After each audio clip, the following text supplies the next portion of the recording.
Hello everyone, welcome to Ahead IAS once again. क्या आपको पता है कि धरती के 60% से ज्यादा समंदर किसी भी देश की सीमा में नहीं आते? More than 60% of the earth oceans lie beyond anyone controls. But what happens when no one owns them? Yet everyone uses them. जी हाँ, we are talking about the high seas. एक ऐसा समुद्री इलाका, एक ऐसा समुद्री क्षेत्र जो किसी भी देश की सीमा के बाहर है। ये ट्रीटी क्या है? एग्जैक्टली हाई सीज होता क्या है? ओशियंस का क्या डिवीजन है? वो सारी चीजें हम इस वीडियो में अंडरस्टैंड करेंगे एग्जाम के पर्सपेक्टिव से। सबसे पहले we are going to discuss oceans, इसके टाइप्स और क्या इसकी इंपॉर्टेंस है और चैलेंजेस जो फेस कर रहा है ओशियंस, वो हम देखेंगे। क्योंकि जब तक इंपॉर्टेंस समझ में नहीं आएगा, चैलेंजेस समझ में नहीं आएगा, it is very difficult to understand the second step जो है अनक्लॉज। ठीक है, अनक्लॉज एक ऐसा कानूनी फ्रेमवर्क है, एक ऐसा लीगल फ्रेमवर्क है जो यूनाइटेड नेशन ने बनाया है। किस चीज को रेगुलेट करने के लिए? High seize. हाई सीज क्या होता है, ये सारी चीजें हम इसमें समझेंगे, क्योंकि अनक्लॉज में ही 5 तरीके के समुद्र बताए गए, जो किसी भी कंट्रीज के जो बॉर्डर्स होते हैं, कितनी दूरी पे कौन कौन सा क्राइटेरिया है, वो अनक्लॉज में ही डिस्कस होते हैं। और कोई भी कंट्री कितना उस रिसोर्सेज का इस्तेमाल कर सकती है, वो सारी चीजें अनक्लॉज के फ्रेमवर्क में लिखी हुई है। इसी अनक्लॉज को लागू करने के लिए कंट्रीज ने आपस में एक ट्रीटी साइन किया, जिस ट्रीटी का नाम है हाई सीज ट्रीटी, जिसके बारे में हम थर्ड स्टेप पे डिस्कस करेंगे। हाई सीज ट्रीटी ये क्या होता है, कितना इंपॉर्टेंस है, एंड आने वाले टाइम में कितने चेंजेस ला सकता है, that we are going to study properly. ये एग्जाम पर्सपेक्टिव से बहुत ही इंपॉर्टेंट है, क्योंकि अनक्लॉज यूपीएससी के प्रीलिम्स एग्जामिनेशन में ऑलरेडी पूछा जा चुका है। So that is why this video, this content is going to be very important and helpful for your UPSC preparation, especially prelims 2026। ठीक है, so let's start the video. एक एक चीज को वन बाय वन हम अंडरस्टैंड करते हैं। तो हम सारी चीजों को अच्छे से समझते हैं वन बाय वन कि क्या होता है। सबसे पहले हम ये देखेंगे कि बैकग्राउंड क्या है ओशियंस का। ओशियंस के बारे में थोड़ा सा अंडरस्टैंड करेंगे, हमारा पर्पस है ओशियंस। सबसे पहले जो हम डिस्कस करेंगे वो ओशियन के बारे में। दूसरा हम पढ़ेंगे अनक्लॉज क्या होता है, जो पीवाईक्यू में भी आ चुका है। और फिर हम पढ़ेंगे BBNJ, that is high seas treaty. इसके बारे में अंडरस्टैंड करेंगे सारी चीजों को वन बाय वन। ठीक है, सबसे पहले जैसे important world ocean data. The world ocean is a single vast interconnected body of salt water that covers over 70% of the earth surface। इतना पता हो।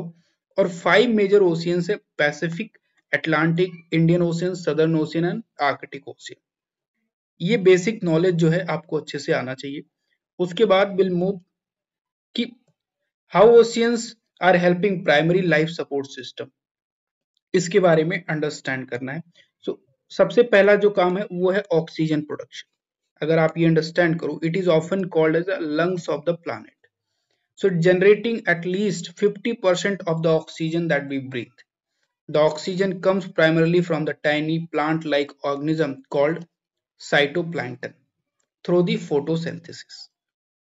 एंड दूसरा, अगर आप देखो, क्लाइमेट रेगुलेशन में भी बहुत ओशियन का बहुत महत्वपूर्ण भूमिका है, that we need to understand. Ocean is earth largest buffer against climate change. ठीक है, हीट सिंक का भी काम करता है। It absorbs over 90% of the excess heat generated by increasing green house gases. तो ये पॉइंट्स आपको याद रखना है कि ओशियन का एक्चुअली रोल क्या है, लंग्स ऑफ द प्लैनेट। उसके बाद carbon sink, that we need to understand. It absorbs roughly 20 to 30% of all human caused carbon dioxide CO2 emissions, storing 50 times more than carbon than the atmosphere। ठीक है, so these are the things, the you know the importance of the oceans that we need to understand। It also regulates the weather patterns. So ocean currents act like a global conveyor of the world, distributing heat around the planet. तो ये सारी चीजें आपको ध्यान रखना है. It also has importance in the rainfall pattern. Food and biodiversity को support करता है. ठीक है. सो सबसे पहले biodiversity, and then you can understand the food and these are the things that I wanted to discuss. कि basic चीज है जो आपको समझना है कि ओशियंस का role economy and human wellbeing से भी है.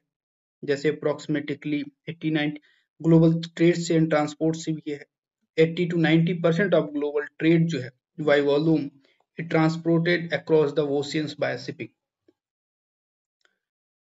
तो हाई सी स्टडी इतना महत्वपूर्ण कैसे होता है, how it is important. First we need to understand the importance of the ocean.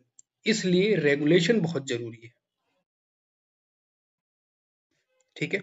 Livelihood पे बहुत लोग इस पे डिपेंडेंट है, जैसे फिशिंग बहुत बड़ा एक सेक्टर है, tourism, shipping and energy, medicine and resources के लिए एक बहुत बड़ा पहलू है, and coastal protection that is again very important. जैसे स्टॉर्म आ जाता है, कोस्टल इरोजन्स होते हैं, साइक्लोन्स आता है. These are the things that is why it has a very important role that played by the oceans. इसी ओशियंस को रेगुलेट करने के लिए इतना वैल्यूएबल है, इतना इंपॉर्टेंस है, that is why we need a regulation of the oceans. उसकी रिसोर्सेस को कैसे यूटिलाइज किया जाए, वो सारी चीजें हम डिस्कस करने जा रहे हैं. ठीक है. तो I think we have finish this part 1. What is ocean, why it is important and इसका रोल कितना है, that we need to understand. Now coming to the UNCLOS, जिससे पीवाईक्यू है. अनक्लॉज क्या होता है? अनक्लॉज के बारे में सिंपली पढ़ो, United Nation convention on the law of the sea. जैसे मैंने बताया कि जो सी है, जो ओशियन है, उसकी जो भूमिका है वो बहुत ही महत्वपूर्ण है हमारे लाइफ को लेके. डिफरेंट सेक्टर्स को इम्पैक्ट करता है, ट्रेड एंड ट्रांसपोर्ट को. तो बहुत सारे कंट्रीज जो हैं they are surrounded by the oceans. तो जब कंट्रीज सराउंडेड हैं तो क्लैश भी होगा.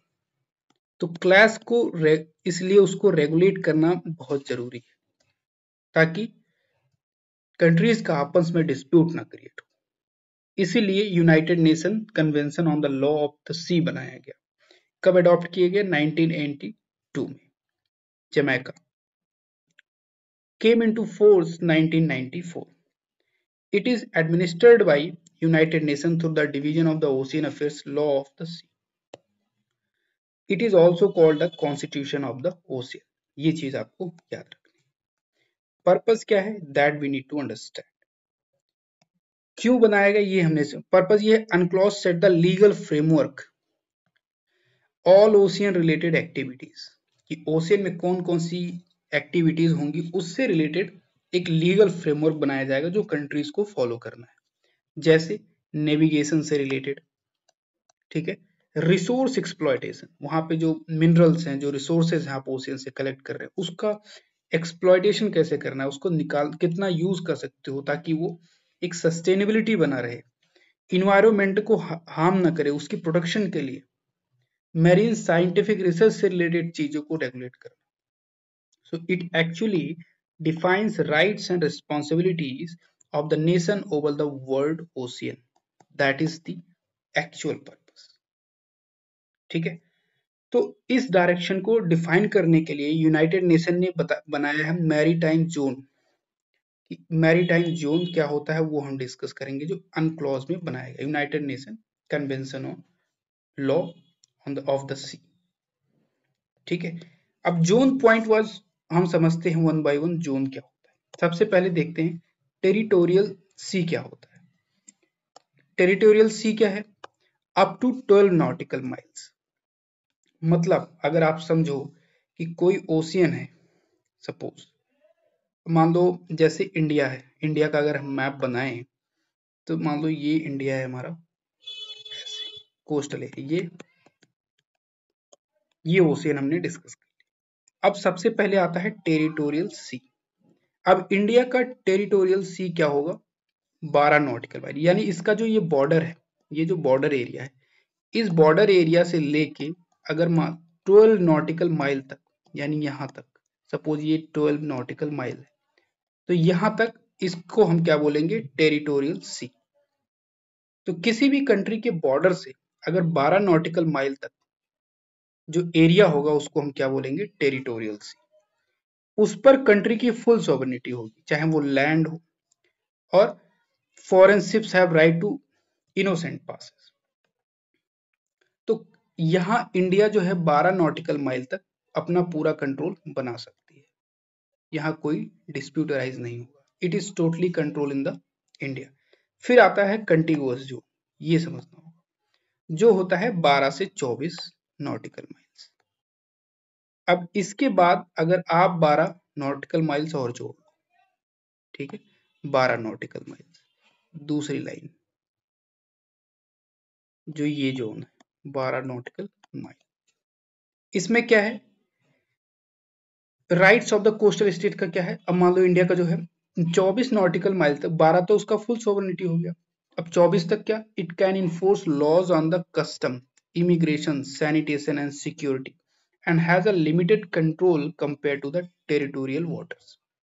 लिमिटेड है, फुल सोवरेनिटी नहीं है, बट ये सिक्योरिटी के लिए उसको रेगुलेट कर सकता है, सैनिटेशन स्वच्छता के लिए कर सकता है, माइग्रेशन के लिए कर सकता है, ये सारी चीजें कंट्रोल में रहती है। फिर थर्ड आता है एक्सक्लूसिव इकोनॉमिक जोन, EEZ।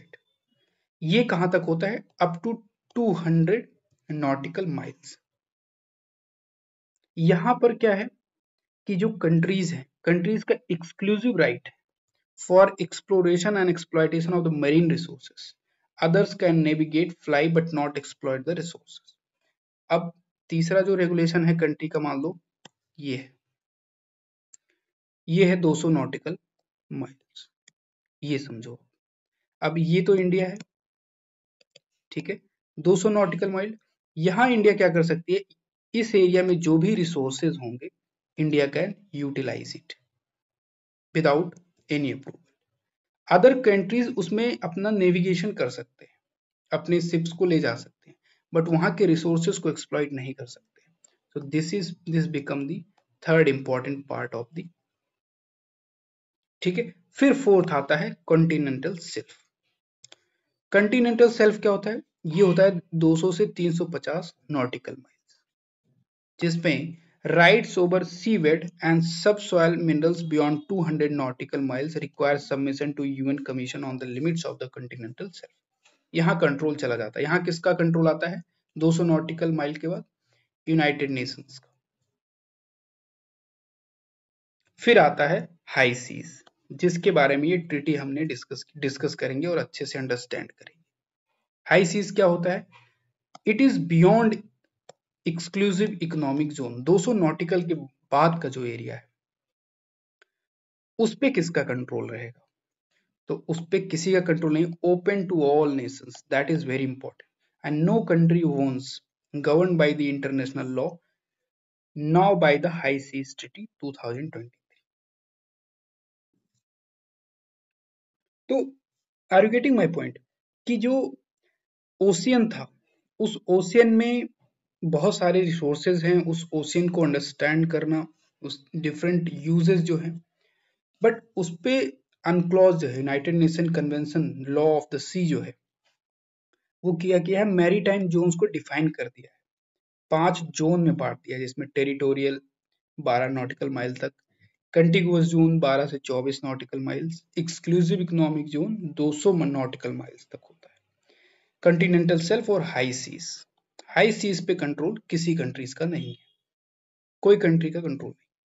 तो ये हाई सीज ट्रीटी के तहत किया जाता है और ये सारे नेशंस के लिए ओपन है।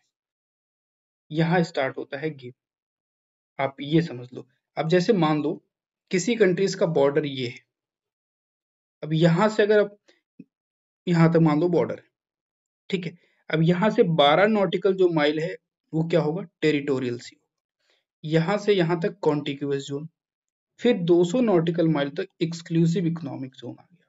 तो यहां तक कंट्रोल किसका है, किसी, सपोज मान लो इंडिया का है, बट इसके बाद जो हाई सीज है वहां कंट्रोल ओपन टू ऑल है, किसी का कंट्रोल नहीं।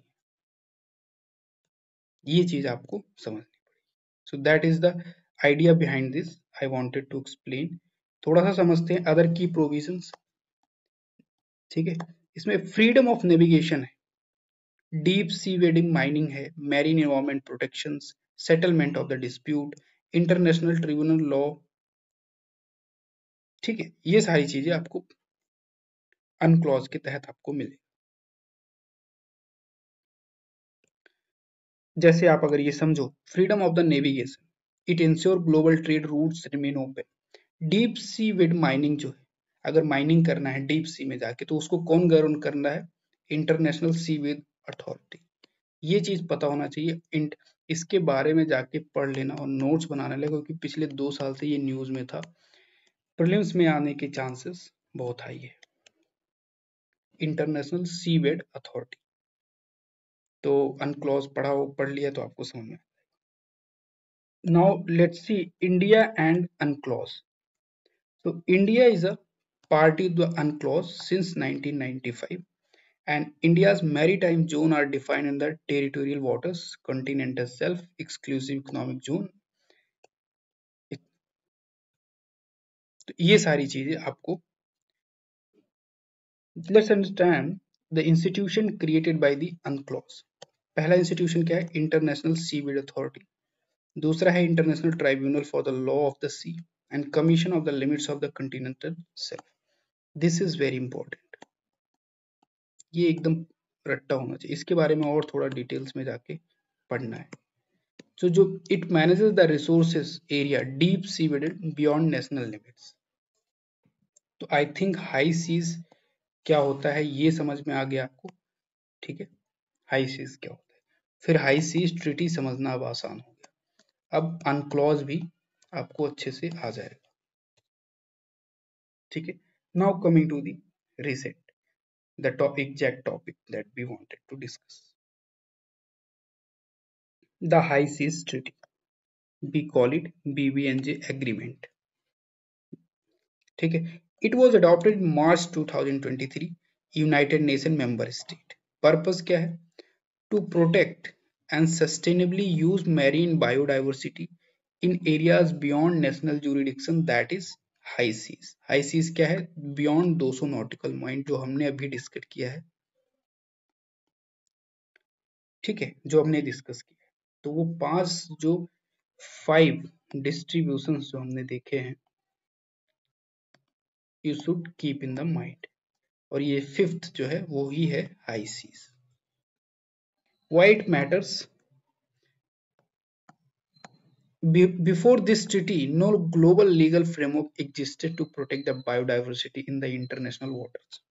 The high seas were mostly unregulated, leading to overfishing, pollution, and habitat destructions. This treaty helped ensure the ocean are managed of the common good for all humanity. Key features क्या है? What are the key features that we need to understand? सबसे पहले marine protected areas बनाए जाएंगे। It establishes marine a process to create protected zone in international water to conserve ecosystem. बहुत अच्छी बात है ये। दूसरा है इन्वायरमेंटल इम्पैक्ट असेसमेंट, ये देखा जाएगा कि requires countries to evaluate the environmental effect of the activities in the high seas. तीसरा क्या है? Access and benefit share, it ensures fair sharing of the benefit from the marine genetic resources like DNA from the ocean species used in pharmaceutical or biotech। ठीक है, capacity building and technology transfers, monitoring and compliance. तो ये सारी चीजें आपको properly अच्छे से पता होना चाहिए। ठीक है, I think very important topic for exam perspective. तो एक बार हम देख लेते हैं कि वो क्या क्या हमने अच्छे से समझा है। तो सबसे पहले हमने देखा इंट्रोडक्शन। इंट्रोडक्शंस में ओशियंस के बारे में हमने पढ़ा इसकी इंपॉर्टेंस क्या है। ठीक है, फिर दूसरा हमने पढ़ा अनक्लॉज, अनक्लॉज पढ़ा। ठीक है, अनक्लॉज व्हाट इट इज, इसके features, why we need it, why UNCLOS. ठीक है, और अनक्लॉज में ये भी देखा हमने, मैरीटाइम जोन, मैरीटाइम जोन पढ़ा हमने। दिस इज 5 टाइप्स का जो हमने देखा। पांचवा जो तरीका वो है, वो उसमें बात करता है हाई सीज का।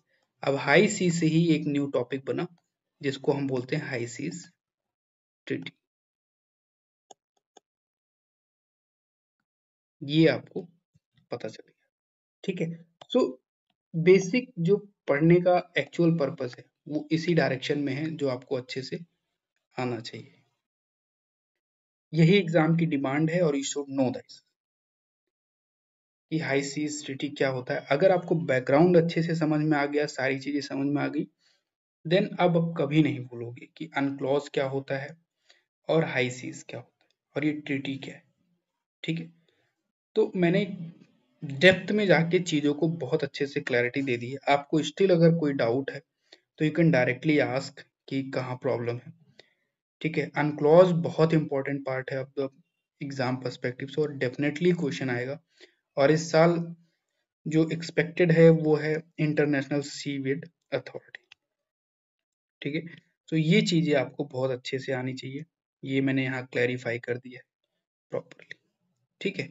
सो try to understand the concept behind it, कि मैंने जो वन बाय वन चीजों को यहाँ पे डिस्कस किया, ये बैकग्राउंड में जाके फिर अनक्लॉज को करना, स्टेप 2 किया हमने, ठीक है। फिर स्टेप 3 हमने किया बीबीएनजे को समझ के कि ये क्या होता है, ठीक है। So thank you so much for watching this video. Again we'll meet in our next video as per the exam demand. जो भी चीजें होंगी we will cover it entirely. ठीक है. So thank you so much for watching this.